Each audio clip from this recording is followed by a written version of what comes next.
Hello everyone, welcome to Ketan guitar lab. तो आज का टॉपिक है सर्कल ऑफ फिफ्थ, जो कि सबको लगता है कि बहुत टफ चीज़ है, बट सर्कल ऑफ फिफ्थ एक ऐसी चीज़ है जिसके थ्रू आपकी कॉर्ड प्रोग्रेशन और स्केल्स याद हो जाती है इजीली, की सिग्नेचर्स।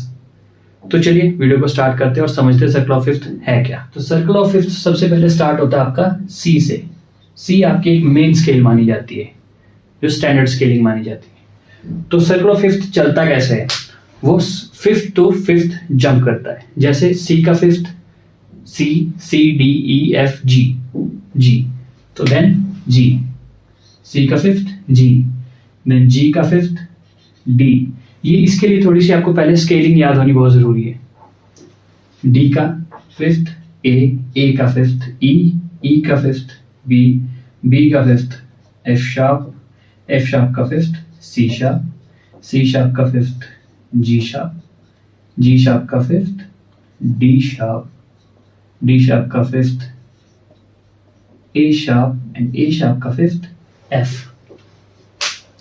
तो देखो ये इस तरह से चलती है सर्कल ऑफ फिफ्थ, और यही अगर आप इसी पैटर्न को कॉर्ड प्रोग्रेशन में भी यूज करेंगे तो आपको एक अलग ही फील देखने को मिलेगा। तो चलिए समझते हैं अब ये है क्या।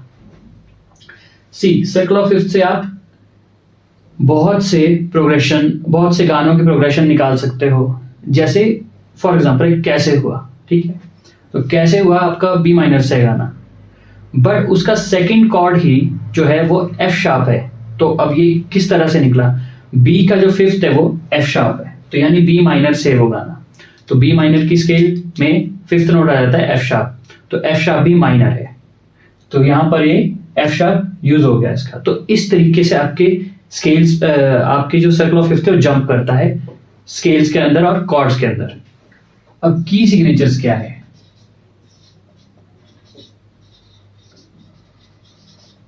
की सिग्नेचर, जब हम शीट म्यूजिक, जिसे हम स्टाफ नोटेशन बोलते हैं, जो साइंस वाली लैंग्वेज होती है, आपने देखा होगा, उसे भी हम आगे करेंगे। तो उसमें क्या होता है, उसमें आपको लिख के नहीं दिया होता है कि आपकी सी स्केल है या डी स्केल है, ई स्केल है, उसमें साइंस होते हैं। लाइक अगर एक शार्प है तो वो कौन सी स्केल है, दो शार्प है तो कौन सी स्केल है। तो चलिए अब ये समझते हैं कि कैसे चलता है और इसे कैसे आप याद कर सकते हो। फर्स्ट सी। अब सी में हमारा कोई भी शार्प या फ्लैट नहीं होता। सी, अगर हम सी की स्केल देखते हैं, C D E F G A B C, तो ना इसमें कोई शार्प है ना कोई फ्लैट है, ठीक है। तो हम इसको क्या करेंगे, यहां पर 0। अब इसका मतलब है कि अगर वहां कोई भी साइन नहीं लगा है उस नोटेशन में तो वो सी स्केल है। इसके बाद अब सी का फिफ्थ था जी। अब इसमें कैसे पता लगेगा कि ये शार्प है या फ्लैट है, बट आपको नहीं पता है और आपको स्केल्स भी याद नहीं है, तो एक शॉर्टकट है इसका। जी से पीछे होता है एफ, तो वो एफ शार्प हो जाएगा। तो जी की स्केल में एक ही शार्प होता है और वो है एफ शार्प। तो अब आपको ज्यादा यूज करने की जरूरत नहीं है माइंड को, आप ए बी सी डी चलाइए, A B C D E F G. हाँ, ये ध्यान रखना है कि जी के बाद वापस ए। तो जी से शुरू करते हैं, जी की scale G A B C D E F sharp, याद होगी जी की स्केल। तो बस ये ध्यान रखना आपको ए बी सी डी इसी तरह से मूव करते जाना है। अब जी का फिफ्थ, चलिए देखते हैं जी का फिफ्थ क्या है। अभी हमने इसमें कोई भी शार्प से एफ शार्प के अलावा कोई भी शार्प नहीं है, तो G A B C D, fifth note आ गया डी, तो डी आ गया जी का फिफ्थ। अब एक ये ऑटोमेटिकली यहीं से उतर जाएगा नीचे, जो पीछे आ गया एफ शार्प। एंड सेकंड कैसे निकालेंगे, तो इससे पीछे डी से पीछे क्या था सी, वो उसका सी शार्प हो जाएगा। तो चलिए देखते हैं जरा कैसे है। फर्स्ट नोट डी आएगा तो डी की स्केल याद हो जाएगी, D E F sharp G A B C sharp, then D. देखिए बहुत इजी तरीका है याद करने का। अब डी का फिफ्थ, चलिए बताइए क्या आएगा डी का फिफ्थ। डी का fifth note D E F sharp G A, तो दो यही आ जाएंगे नीचे।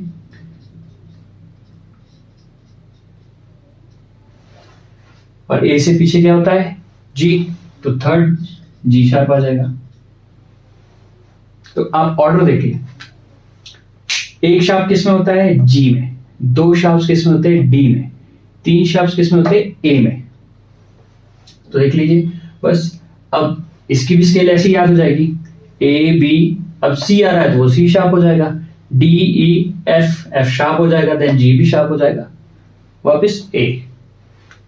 अब ए का फिफ्थ जो कि है ई, अब वही तीन तो यही आ जाएंगे शार्प्स, एंड ई से पीछे क्या होता है डी, तो वो डी शार्प। ये बहुत इजी है पैटर्न, कोई मुश्किल नहीं है इसमें। अब ई का फिफ्थ क्या होता है, E E F sharp G sharp A B. अब वही चीज, चार तो यही आ जाएंगे नीचे,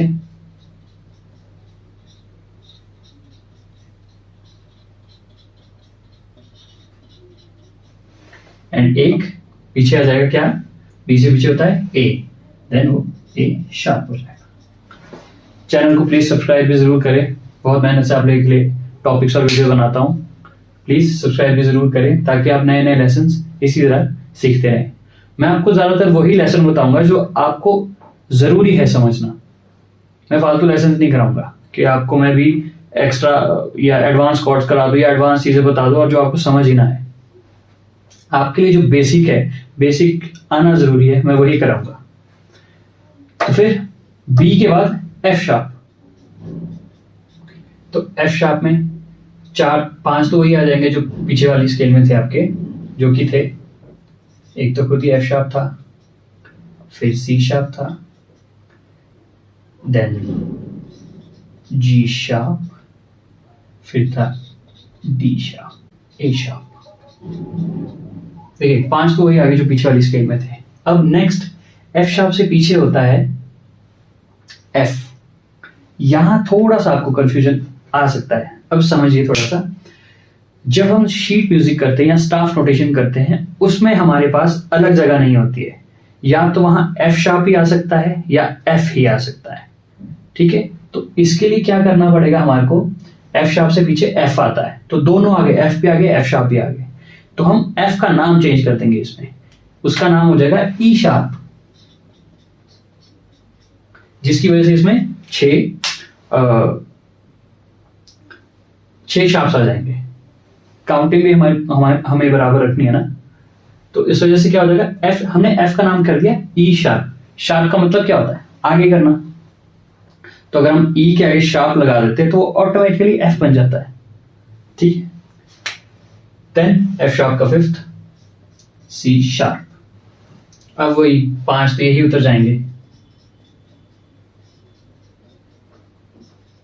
छह,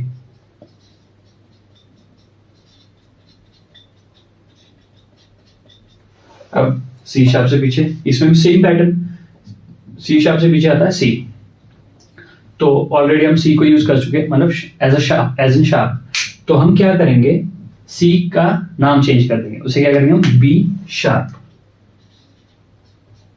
अगर इससे रिलेटेड कोई भी प्रॉब्लम आपको आएगी तो कमेंट सेक्शन में जरूर बताएं।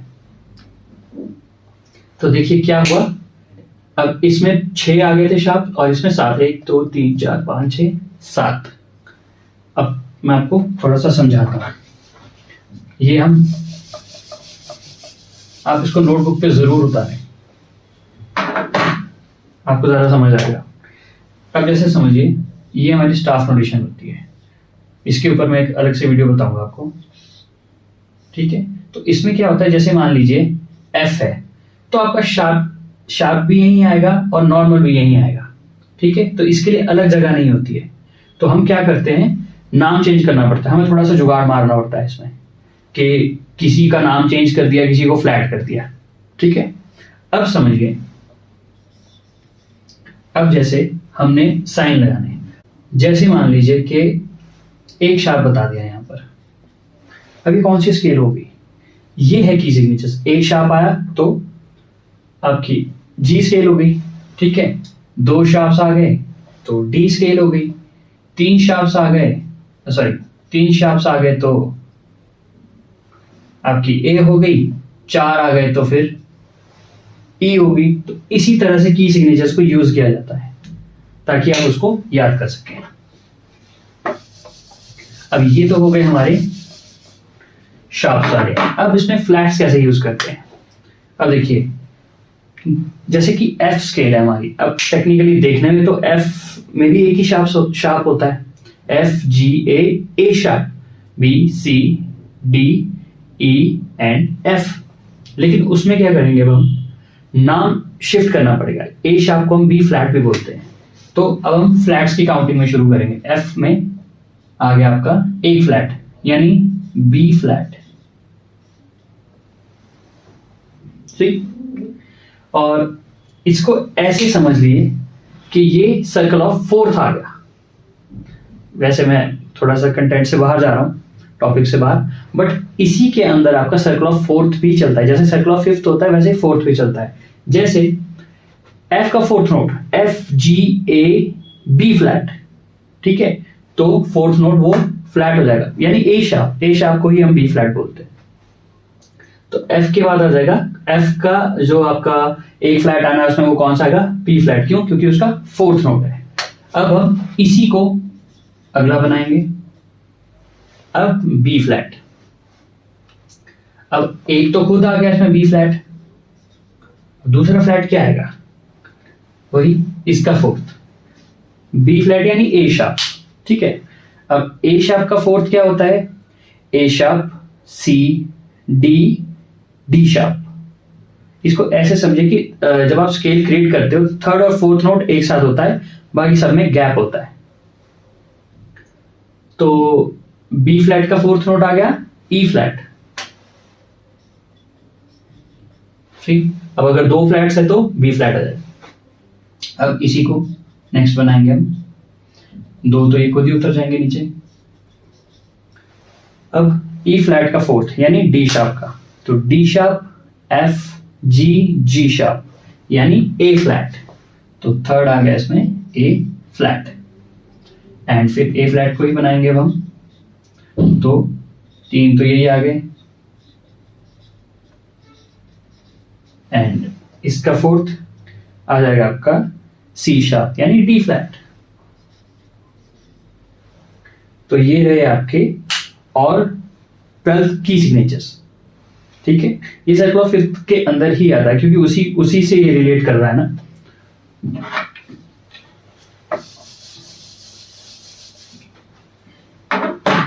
अब फिर से हम सर्कल ऑफ फिफ्थ में वापस आएंगे। ये हमारा सर्कल ऑफ फिफ्थ हो गया। अब इसके रिलेटिव माइनर्स, सी का रिलेटिव माइनर होता है ए माइनर। अब इसको भी ऐसे समझ लीजिए आप कि स्केल के अंदर का जो 6th नोट होता है वो इसका रिलेटिव माइनर होता है किसी भी नोट का।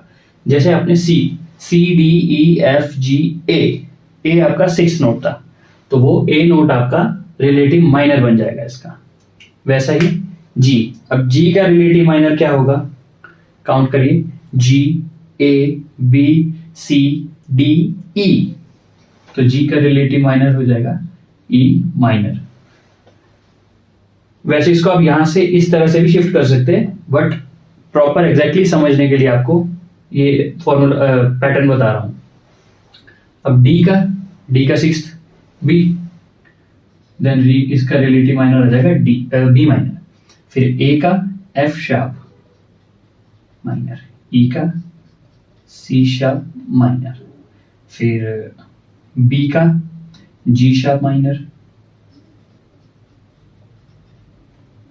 देन एफ शार्प का D sharp minor, C sharp का आ जाएगा आपका A sharp minor, G sharp का आ जाएगा आपका एफ माइनर।